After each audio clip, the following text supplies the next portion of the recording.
Strap yourselves in and hold on tight. This is the Power Movement.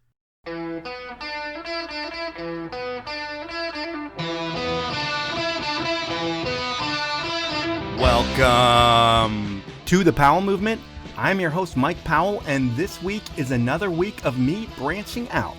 Well, you can bet that I'm going to have a shit ton of action sports athletes on the show, and I'll sprinkle in some business episodes. I do have a lot of fun interviewing people who have a connection to snow, but have found their success in other realms. I mean, really, I put this podcast together because I've always been able to get information out of people regardless of what they do, and without really trying to do so. And it's just something that's happened to me my whole entire life. So my goal was to find people from all different realms and deliver the best interviews in snow and beyond for you and for the guests. I knew I could tell these stories better than they've been told before, and I went all in on this shit. And I feel like I had to go all in if I was going to be successful. Sure, I could make this podcast a side project and that would be cool, but I wanted more from that for me and for you.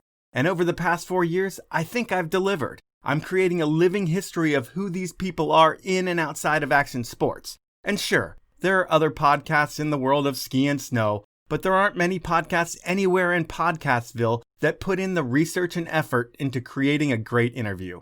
There's a level of detail and a level of towing the line between good and bad that I bring to the table, and I guess what really differentiates me from those other podcasts is the variety I have. You never know what you're going to get when you listen to the Powell Movement. Sometimes it's ski, sometimes it's snowboard, sometimes it's base jumping, then bike, then wake. And I've been super fortunate to get some high-profile musical guests along the way.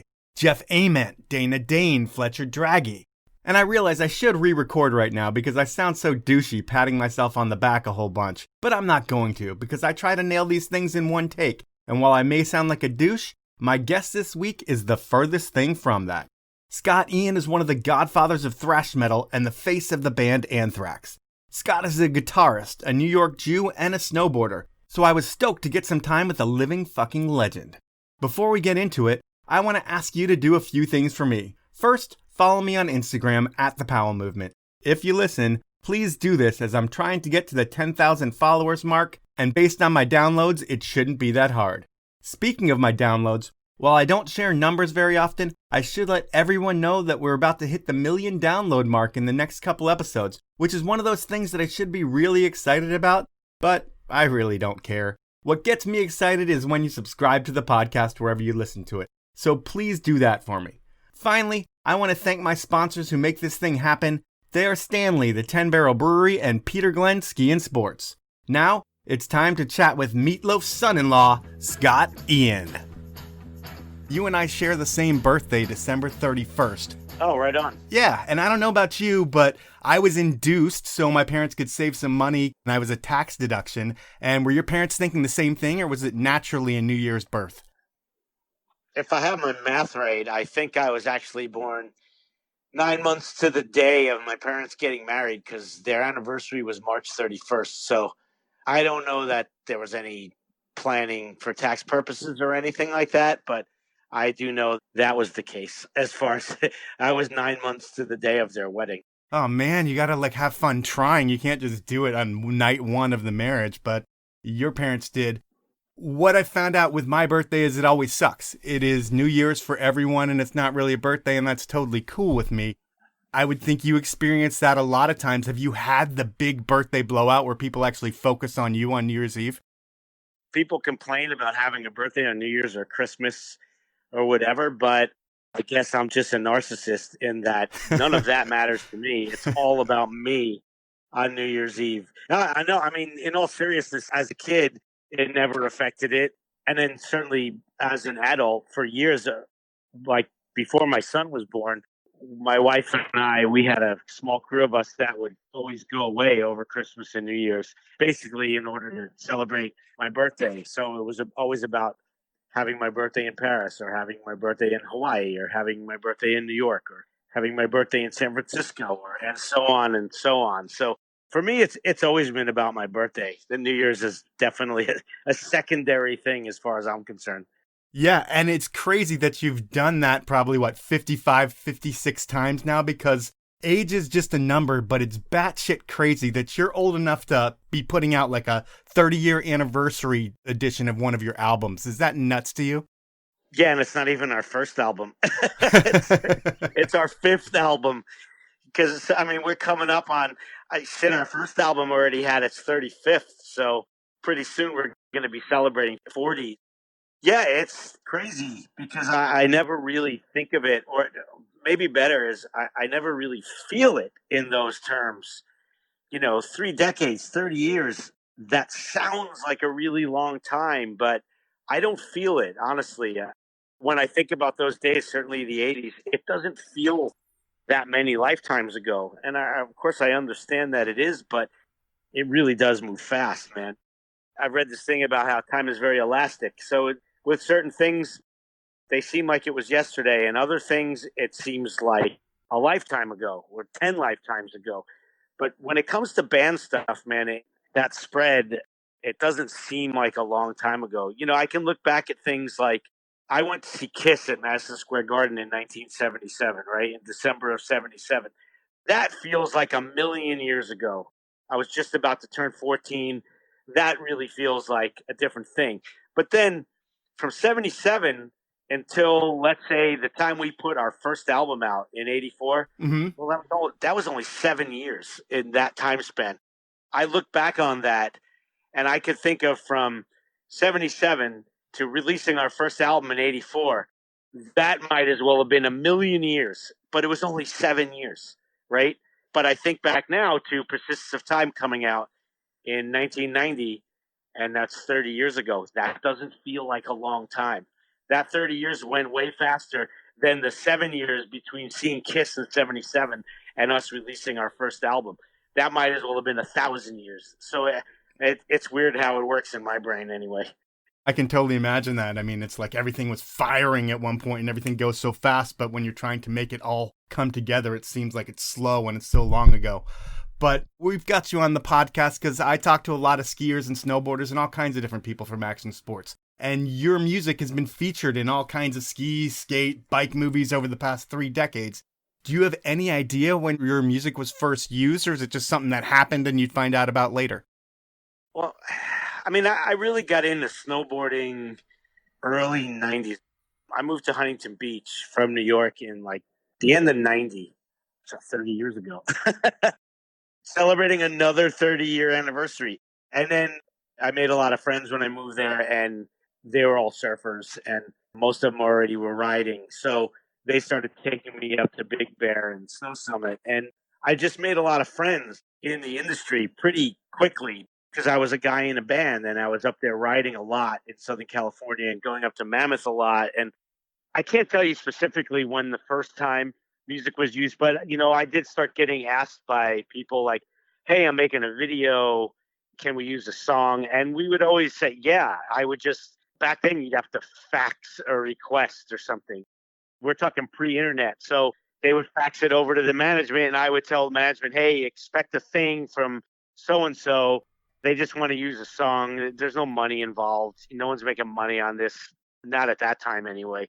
And just let them use the song. And, someone would have to just sign off and basically say, "Yeah, we're not using this for anything else. It's just for this," and blah, blah, blah. But yeah, it was pretty early on. Certainly in the early 90s, people were already cutting our music into, these snowboard videos and skate videos and whatnot. I mean, the first big thing, certainly that we were aware of, is when we got asked to be in one of those Tony Hawk skate video games. Oh, that's huge. Yeah, we got the request for that. And I can't remember if it was our song Madhouse or if it was Bring the Noise or it was both, because he had many versions of that game, right? I think you're in Tony Hawk Pro Skater 2 just off of my video game playing. Yeah, so I think we may have had 2 songs over the course of some of those games. And of course, they send over an offer and a contract and all that kind of crap. So it was a much bigger deal because he was selling millions of copies of those video games. But, that's when I was stoked to be a part of that. The fact that we were on the radar of people involved in that world and that they wanted to use our music because it was a world that I was so involved in personally and loved so much. Not as much skating anymore at that point in time. That was way more the 80s for me. But snowboarding, I was all about it from 91 strong all the way through until pretty much my son was born in around 2011. And crazily enough, I have not been on the snow in 9 years, and it makes me insane. And I'm hoping maybe this will be the year we get our son up, because he skates now and he's dying to try snowboarding. So hopefully I'll finally get back out there this coming winter. If we can, if there is snowboarding this winter. There better be snowboarding this winter. Let me say that. There's going to be snowboarding somewhere this winter. Another cool thing that really interested me about you is that you were Jewish. I'm Jewish as well, and while I don't practice, I'm bar mitzvahed. And was being Jewish an important part of your childhood at all? No, I mean, I'm the same way. My parents, they weren't religious. They didn't practice. My grandfather on my mom's side was, I always forget if he was Orthodox. I don't even remember what it was, but it was very important in his life. He was religious. He went to temple every Saturday or whatever it was called. So I did get bar mitzvah, but only because it was very important to him. But I mean, I really took the easiest route, like whereas a lot of my friends spent years in Hebrew school and had to learn how to sing the Torah, and their bar mitzvahs were like these 4-hour long, like they're just up there for hours singing. And mine was literally transliterated out phonetically. So Baruch Atah, like spelled so I could pronounce it. I mean, the whole thing. And the whole thing took about 8 minutes. And then we had a party at my mom's apartment. It was as painless as possible for me, but I did whatever just enough it was where my grandfather had a big smile on his face, and that's all that mattered. But no, I mean, if being Jewish means for me being a New Yorker, because I grew up in New York City and most of my friends were Jews, and it was a very Jewish neighborhood. And where I grew up, of course, definitely molded a lot of who I am and all that. So religion has no basis in my life, let's put it that way. Okay, just checking. And then we think about these days and times as pretty fucked up in the grand scheme of things. There's systematic racism everywhere you look, it seems like. And it's finally a conversation that people are talking about. But being Jewish and back then, were you ever discriminated against? Yeah, plenty of times. Look, I grew up in the New York City that you see in the movie Taxi Driver. It was a much different place in the 70s. Look, things were different. My parents were divorced. My mom worked. I had a brother who was 4 years younger than me. I mean, we were taking the subway into Manhattan from Queens starting like when I was like 14, like ourselves. And this was in 1977, 78 Manhattan. It was a much different place than people know of. This isn't the city that the billionaires took over and turned into Disneyland for the rich. It's not that Manhattan. This was a much different place. The pre-Giuliani Manhattan? Way pre-Giuliani Manhattan. This is the Gerald Ford to New York City drop dead Manhattan. I mean, just watch Taxi Driver. That's the city I grew up in. And we had a blast as kids. But, even my neighborhood in Queens, it was very much Jewish and Italian and Irish. And yeah, there was plenty of times where I got called lots of names. Not so much by the kids in my age group. Yes, they would use racial slurs. I got called kike plenty by like kids my age, but I was calling them Italian slurs and Irish slurs at the same time. This was just the time that we grew up in. We grew up in the time when All in the Family was the biggest show on television. So when I was hearing it from kids my age, it wasn't so much that I felt offended or that they were being mean to me or assholes. Yes, certainly from their parents who hated Jews. And I actually had kids tell me, like, they would be hanging out at my house we didn't call it a play date back then, but right. You'd be hanging out. And then I'd be like, well, let's go hang out at your house next time. And they're like, no, you can't come hang at my house. My dad hates Jewish kids. I'd be like, what does that mean? Like, I don't understand. What did I do to your dad? They're like, well, it's not you, but he just hates Jews. So you can't come over. Like, my friend would have gotten beaten up and smacked by his dad for bringing a Jew home. Let's put it that way. So there was that older generation that for some reason had a problem with Jews, whereas a lot of people still do on this planet have a problem with Jews. What their problem is with Jews, I don't know. I never did anything to anybody personally. So if they have a problem with me, then I have a problem with them. But I generally stay out of it because I just kind of do my own thing, and it has nothing to do with being Jewish. I just try and be a good human. And that's the way I've always looked at it. I've never looked at race and religion. It's something I've never understood really why anyone has a problem with anyone else that has never done anything to them personally. Yeah. That was my first experience with it as a kid, was when I'm told by my Irish friend I can't come over his house because he'll get smacked for bringing a Jew in the house. So I guess, we could just leave it at that. Yeah, it's so wild to me. My mom never told me not to have an Irish kid or an Italian kid or a black kid come over. It was never like that in my house. Everyone was welcome always. So I grew up in a very open household. My parents had no hatred for anybody. Well, it sounds like the only hatred that they had was almost for each other at different times, because I read you and your brother kind of grew up listening to your parents fight and trying to get away from that.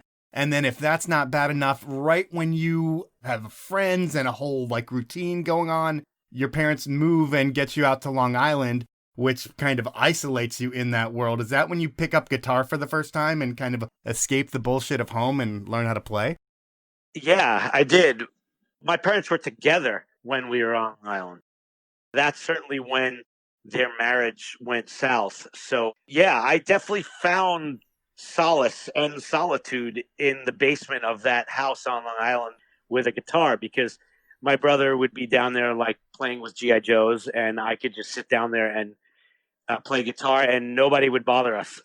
We would just be down there hanging out, doing our thing. And yeah, definitely guitar was a great escape for me as a kid. And you got to go to a biker house or something and watch bikers jam when you're on Long Island, and that was a pretty big influence on you too? My dad's cousin lived a couple of miles from us. He was, he was older than me. He was in his early 20s, I would guess, at the time. And he lived in a house.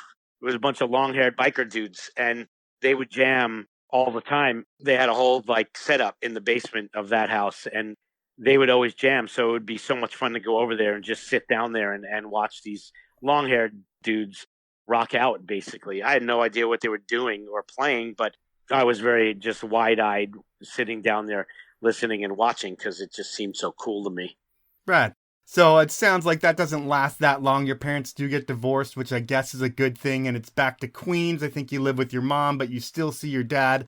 And it sounds like from what you said earlier, there were no rules. You were on trains doing whatever you wanted. Is it be home by dark, or whenever mom gets home from work, we've got to be home? And other than that, it's up to us to fend for ourselves?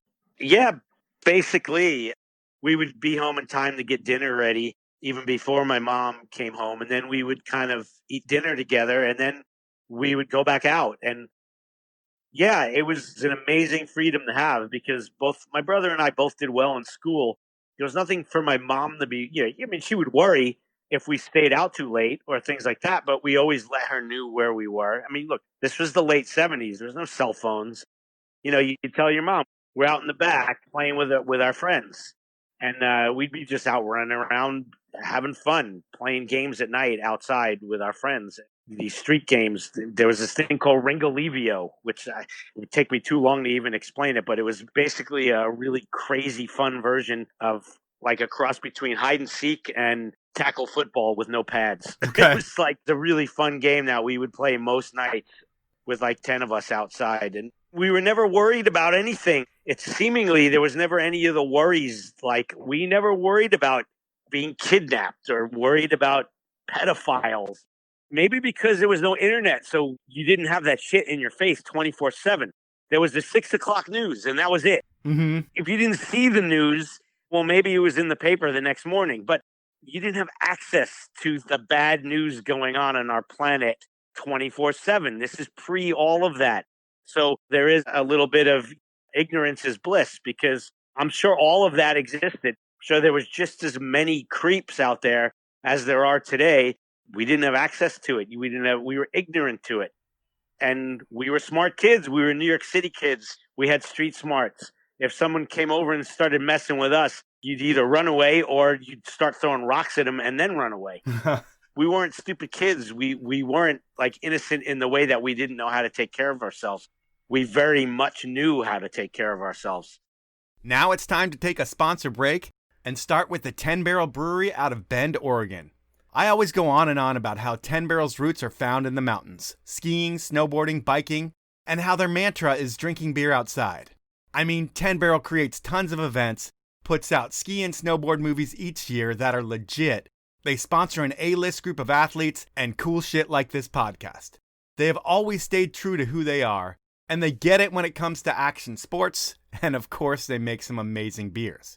So I want you to support the 10 Barrel Brewery, and to do that, it's pretty easy. Next time you're at the store, pick up a 6-pack of 10 Barrel and support the beer that supports you and me. You can find out more about all things 10 Barrel over at 10barrel.com. My next sponsor is Stanley, and your family has known them for over 100 years.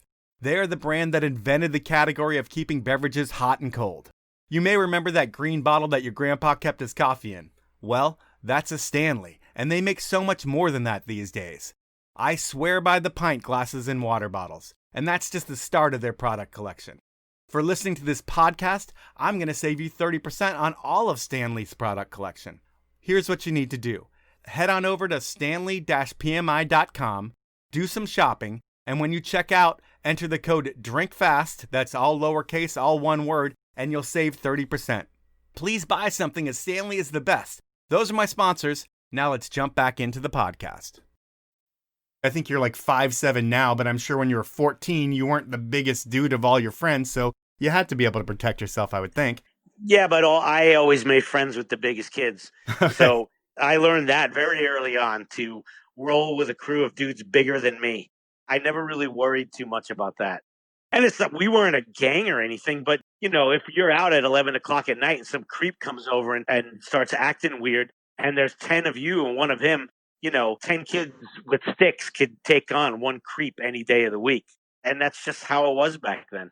Yep. And we're going to glance over a little bit about how the band comes together, because we've got a limited time here. But you find metal in middle school, and then in high school, I think it's all about finding dudes to play with. And eventually your buddy Danny, he's in another band, but he mentions the name Anthrax. You're like, fuck yeah, that's a cool name. We're going to start a band one day with that name. He's already in another band, but it's sure as shit. Your senior year, that happens. Danny's band breaks up. You guys start Anthrax in 81, and you bring some dudes in from your other band. So between that Kiss show that you talked about earlier in 77, and then you predicting what was going to happen with Danny and the band Anthrax, it's like you have a grand plan and you know what you want to do with your life. Is your family supportive of your rock star dreams as a kid?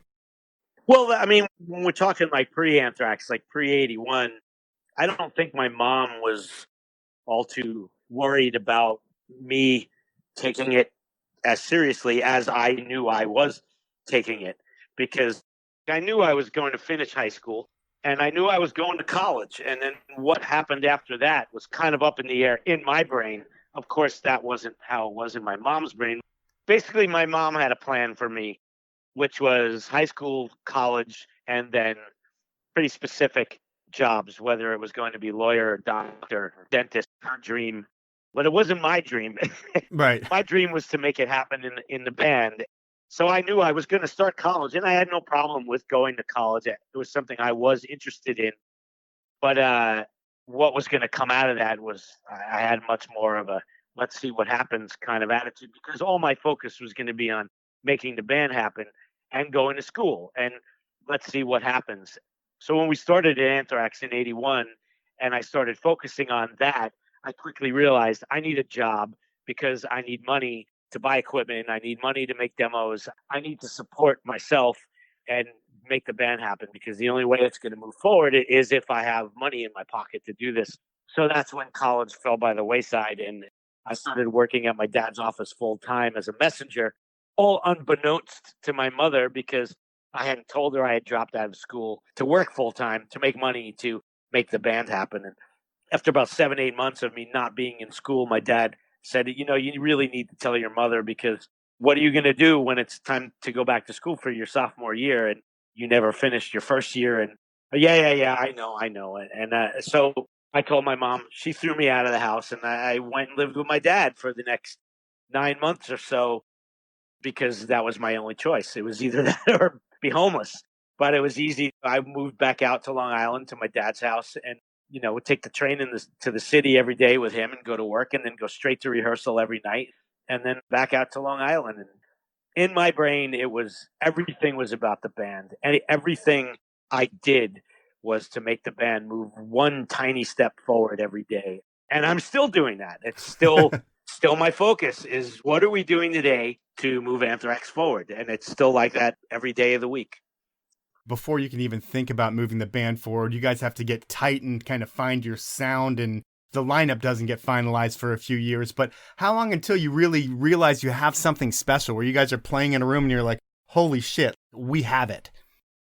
Well, in my mind, that was the first day we ever jammed, July 18th, 1981. Okay. As Anthrax. I was like, that's it. We got it. We're on fire. This is all going to happen. And I truly believed that. If I didn't truly feel it in my heart and my soul and my guts walking out of that rehearsal that night, I wouldn't have had the strength and the wherewithal and the fire, like I said, to stay so committed and the tenacity that this was going to happen. We're going to do this. I know how to do it, kind of. Like I didn't know how to do it, but I'm going to do it. And I was the most tenacious prick, that you would ever meet, because everything I did was about the band. Everything I did was for the band. We rehearsed hours a day, every night of the week. If someone didn't have the $2 to chip in for rehearsal, you're out. You're not into this as much as I am. If you can't come up with $2 for a rehearsal after 3 hours, then you don't care. If you cared, you'd find a way to come up with $2 because it was $10 to pay for the rehearsal or whatever. And, that's my attitude. If I can't find like-minded individuals and people that are into this as much as I am, then goodbye. That's the way it is. And, it took us from July 81 until late 82, early 83 is when the lineup really kind of came together. And we were a band. We were a real band that was writing our own songs that, were going to become our first record. Yeah, in your book, you talk about that time, and it's around the time that Metallica comes to New York, and you guys are like, not their liaison, but you're like the dudes that they meet when they first get there, and you hang out with them, and you say in the book that you couldn't really compete with Metallica right away, and I don't know if you look at it as competition, but it was all based on the lineup, because you didn't have the lineup that was going to take Anthrax to the next level. And when it's time to shuffle the deck, I mean, how were the decisions made in the band back then? It sounds like you're the one who's financing a lot of things, and you're the one who's really the backbone of everything that's going on. Are you the final say in band stuff in the beginning right then?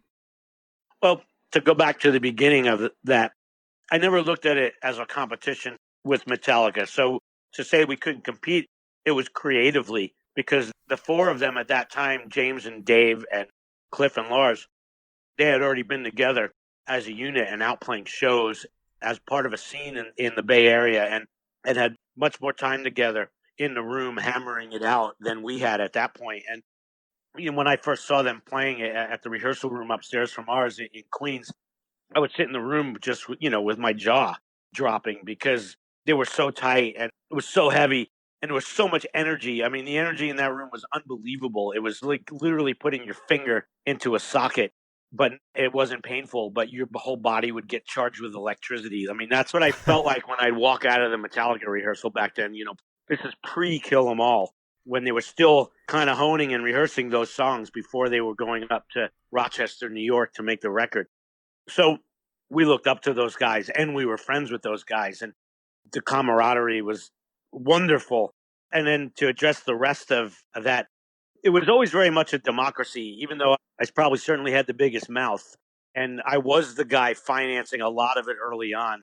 But no, it wasn't up to me, certainly. Like even probably the biggest decision, that came down in those early days was when the original singer, Neil, kind of took it upon himself to fire Danny Looker, the co-founding member of the band, because he didn't think Danny was up to snuff, as they say. And that was the decision that I never would have made. And it was totally taken out of my hands. And then, then I get the gun held to my head of, well, it's either him or me. And we have a tour booked and all this stuff's happening and the record is done and it's coming out and all this stuff is going on. And, really held the gun to the band's head at that time, because to find a new singer would have been impossible. He was already on the record, so he had us by the balls. That was a huge frustration of mine and a huge problem for me. But the business had to move forward, and it fucking sucked. It sucked. So no, I was not the last say of everything, because what it really came down to was it was whatever the business needed. And at that moment in time, that's what needed to happen, because we couldn't lose our singer.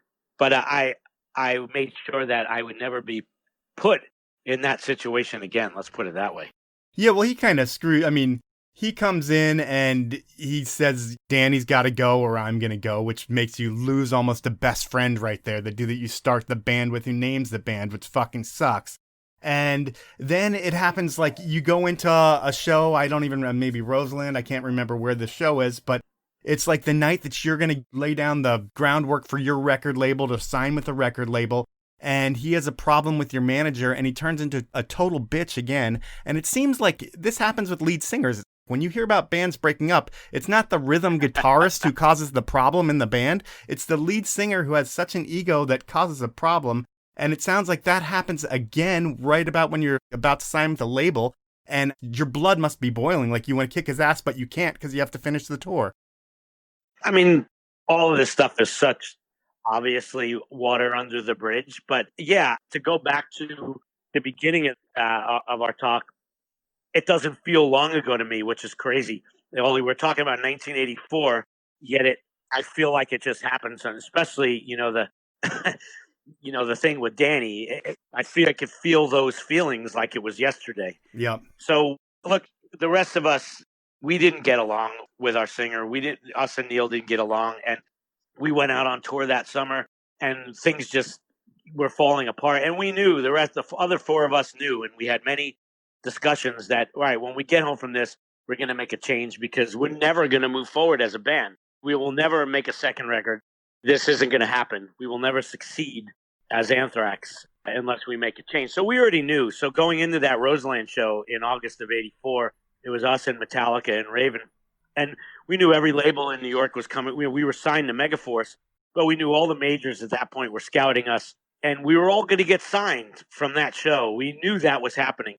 So Neil just made our job easier when after that show, he had a big falling out with our manager, Johnny.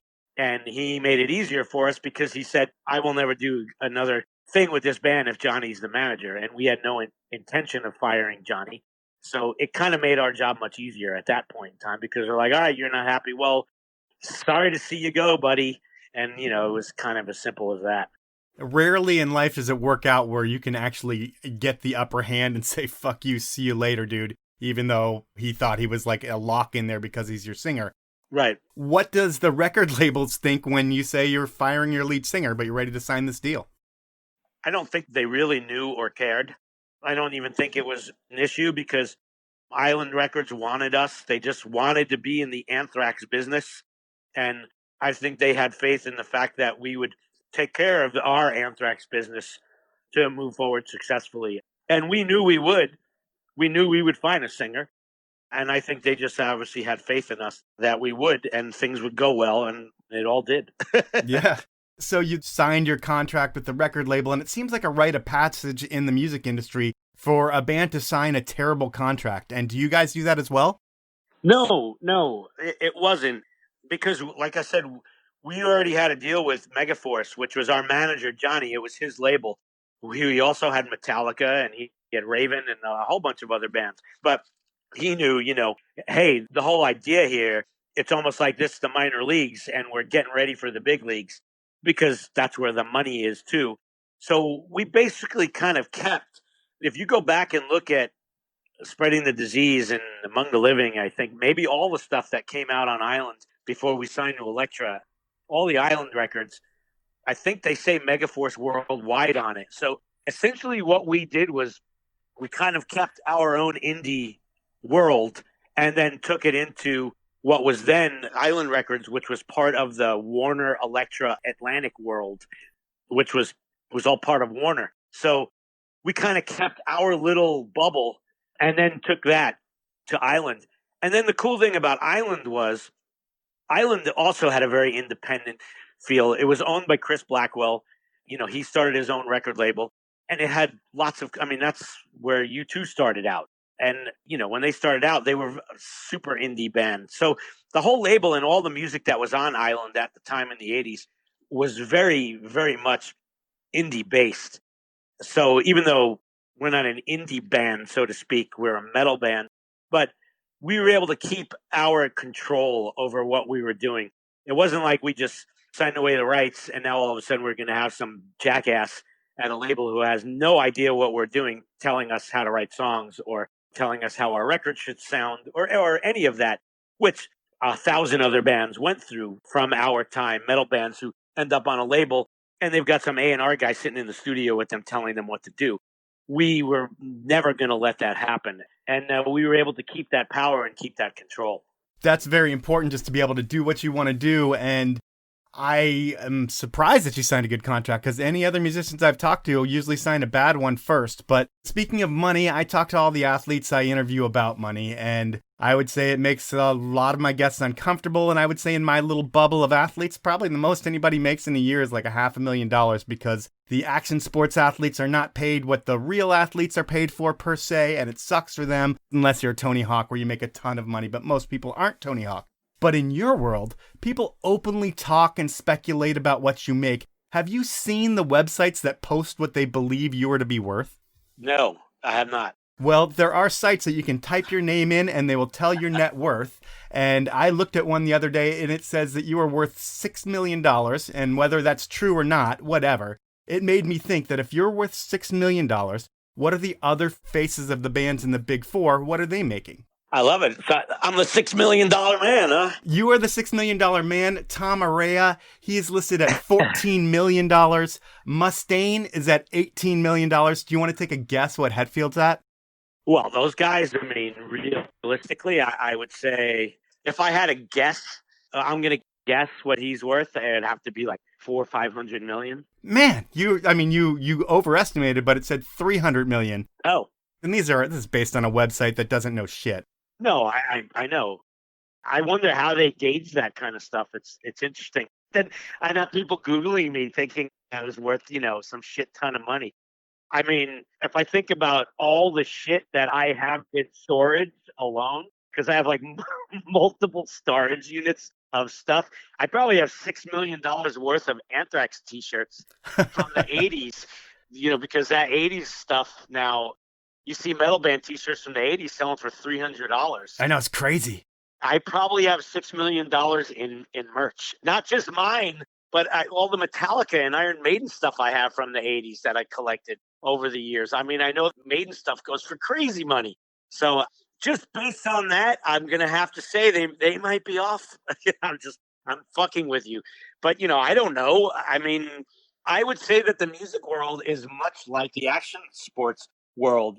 There's different levels, of course. You've got your A-list bands that are in that rare air stratosphere, whether it's Metallica or AC/DC or U2 or people like Madonna and Lady Gaga or, so on and so on.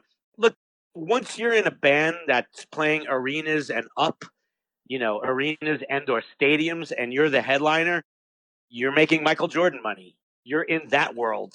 You're in that rarefied air.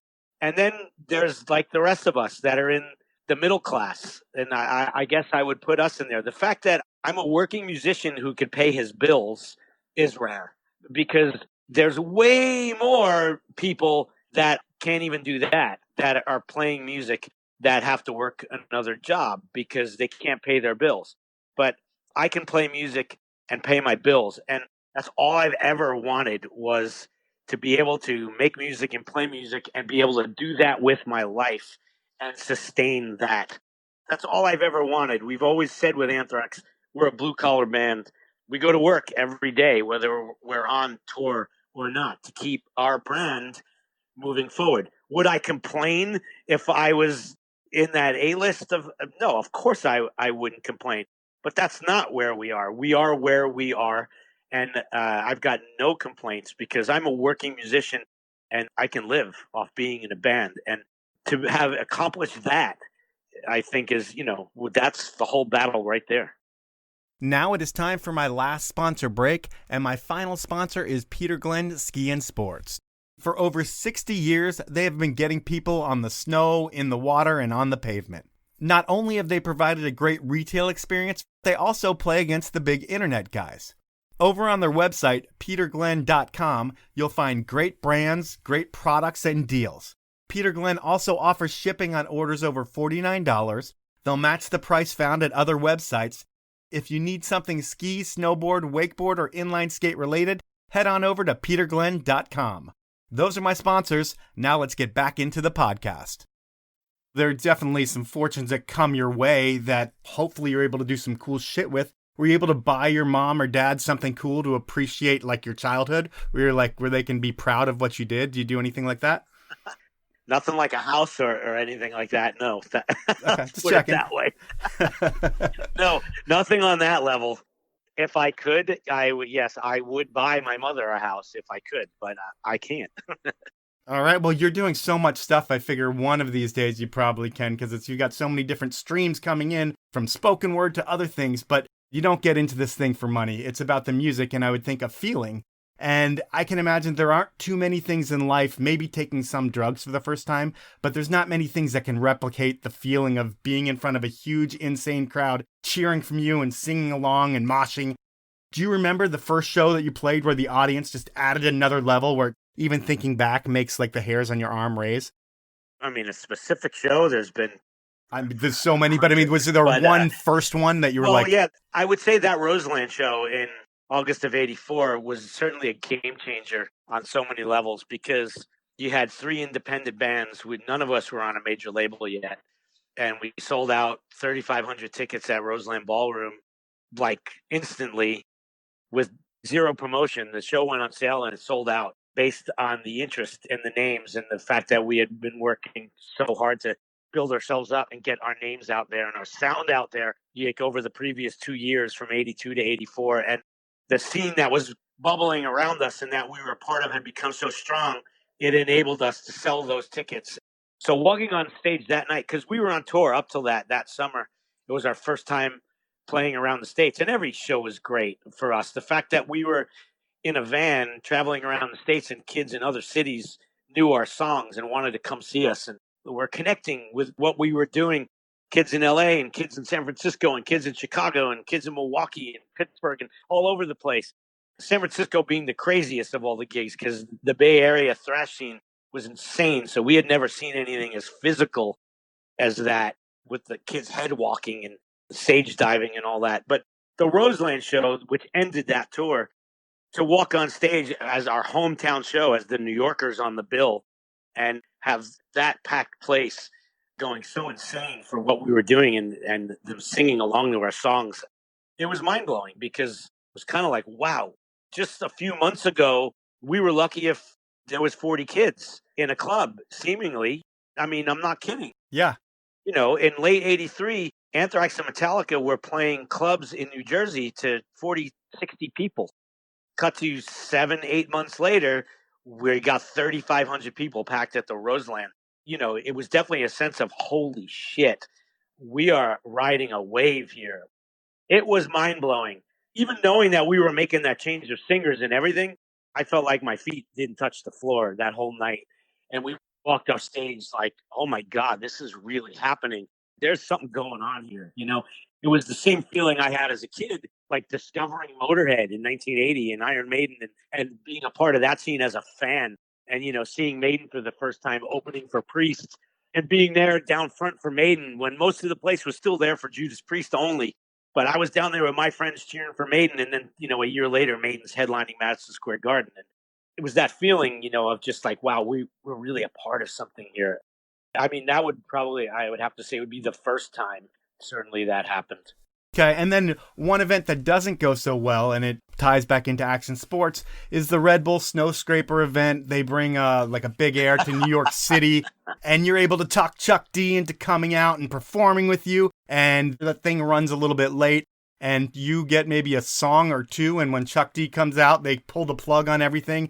And is that in defense of that whole thing, it was kind of a blessing in disguise, because it was the coldest day of that winter. I think it was like 2009 or something. And it was set up down on the East River downtown, right on the water. And they set up that big air thing.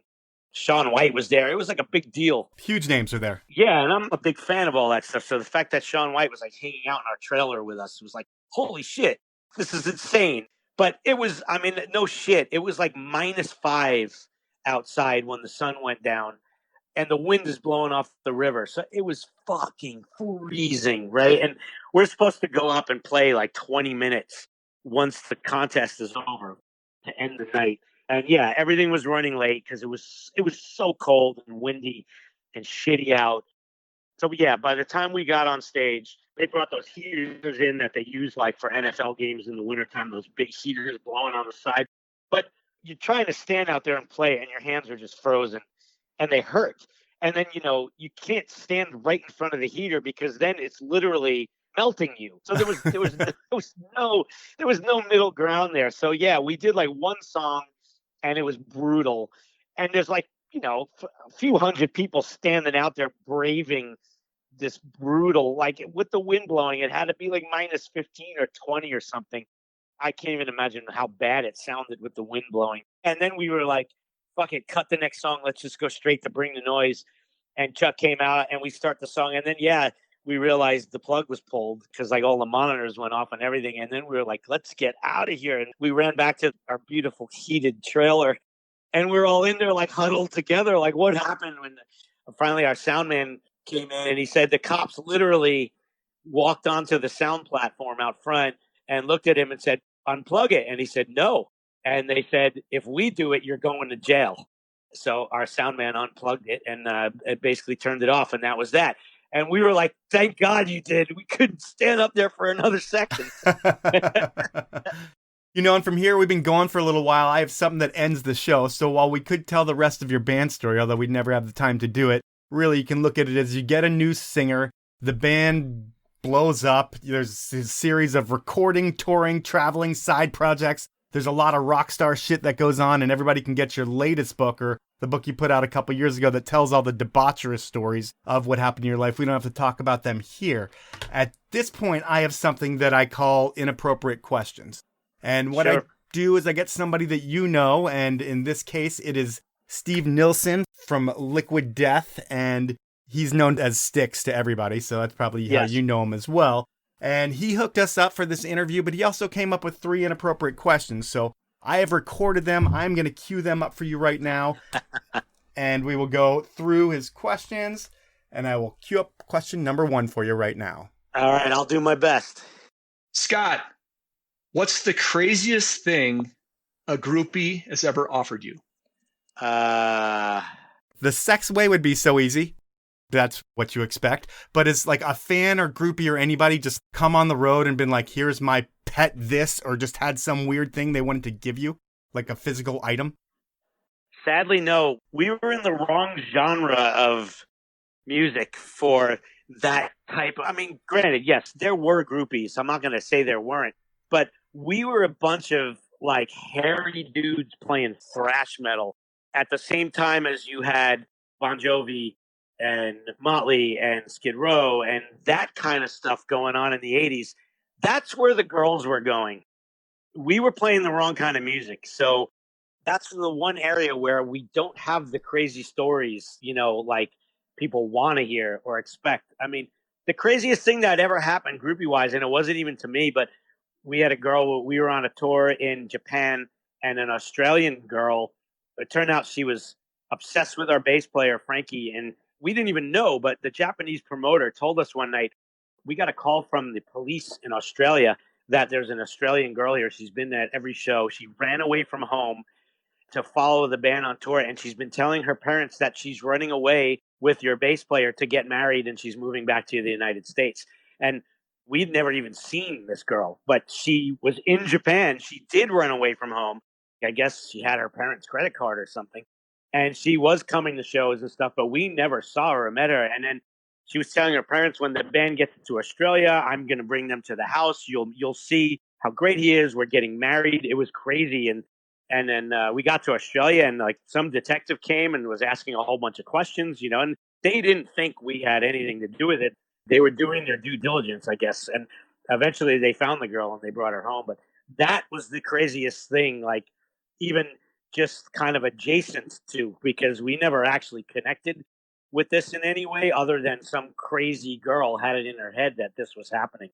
All right. Well, that is question number 1. We will jump into question number 2. Scott, if you had to get in the ring with any of your bandmates in Anthrax, who would be easiest to kick the shit out of?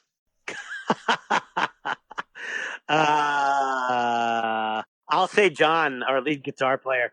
He's the most mellow, kind of kickback dude. And, he's a Massachusetts guy, so I'm sure he's scrappy. But, yeah, this is so dumb that I'm even, talking about this. But if I had to answer the question, yeah, I would. Because John, he would just stand there with kind of that look. He has a look, sometimes he's got that kind of I don't give a shit. He could care less. So I guess that would be the easiest because it wouldn't be much of a fight. We'd probably just stand there, stare at each other, and the whole question is ridiculous. I don't even know how to answer that. Fair enough. Not very inappropriate, but it definitely got you. If I had a gun to my head, I would pick John. Okay. Hopefully his last question will be just as ridiculous, but I can't remember. Scott, if you were forced to have sex with a male rock star, who would it be? It is just as ridiculous. Great job, Stix. Oh my God. If I was forced to have sex with a male rock star, forced, I love that word. Because there's somebody out there who that's what they do. They force people to have sex with someone, a male rock star. I was never worried about that kind of creep growing up. Imagine that I was sitting around, God, some guy might show up one day and force me to have sex with David Bowie. The old force guy, man. He exists. Yeah.